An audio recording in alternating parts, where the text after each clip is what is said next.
परगना परिभाषा। परगना एक प्रशासनिक इकाई थी जो मुगल और सुल्तानत काल में प्रचलित थी। संरचना। इसमें कई गांव होते थे और इसका प्रशासन एक अधिकारी शिकदार या परगनादार के अधीन होता था।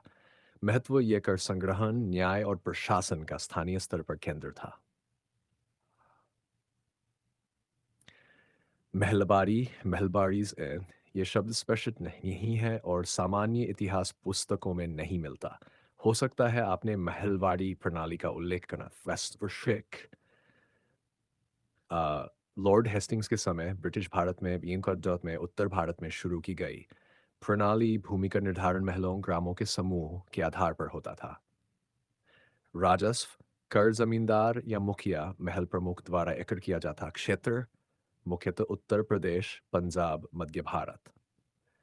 स्त्रीधन अर्थ स्त्री का धन, वह संपत्ति जो किसी महिला को विवाह या अन्य अवसरों पर उपहार स्वरूप दी जाती है। हिंदू कानून स्त्रीधन पर केवल स्त्री का अधिकार होता है, पति या ससुराल वाले इसका उपयोग नहीं कर सकते। महत्व ये महिलाओं की आर्थिक सुरक्षा का प्रतीक था, विशेषकर प्राचीन और मध्यकालीन समाज में। हैंड हिंद स्वराज महात्मा गांधी प्रकाशन वर्ष है 1909। भाषा मूल रूप से गुजराती में लिखा गया था, बाद में हिंदी और अंग्रेजी में अनुवाद हुआ। मुख्य विषय गांधी जी का भारतीय सभ्यता का विश्लेषण, आधुनिकता की आलोचना, सत्याग्रह, अहिंसा और स्वराज का समर्थन। महत्व ये गांधी जी की राजनीतिक विचारधारा की आधारशिला मानी जाती है। 5 अर्थात एक कर जो इस्लामी शासन के दौरान गैर मुस्लिमों से लिया जाता था। मुगल काल अकबर ने इसे समाप्त कर दिया था, औरंगजेब ने इसे पुनः लागू किया।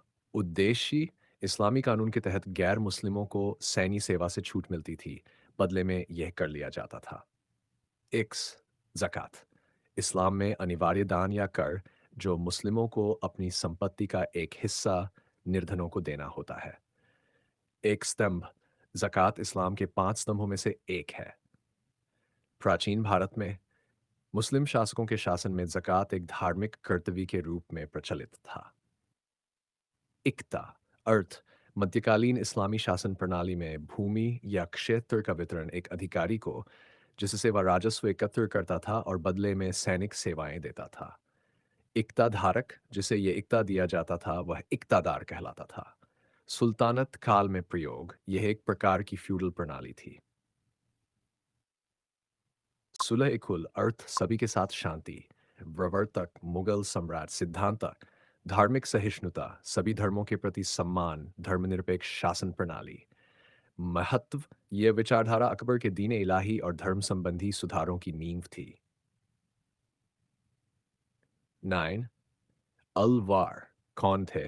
भक्ति आंदोलन के वैष्णव भक्त जो विष्णु भक्ति में रमे थे। समय लगभग 8वीं से 9वीं शताब्दी।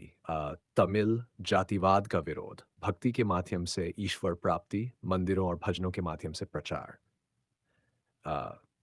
डेथ नॉन थे भक्ति आंदोलन के शैव भक्त जिन्होंने शिव की आराधना की। समय ईस्वी से 9वीं शताब्दी। दक्षिण भारत। तमिल मुख्य उद्देश्य भक्ति के माध्यम से शिव भक्ति, जातिवाद और ब्राह्मणवाद की आलोचना, संगीत, कविता और मंदिरों से प्रचार,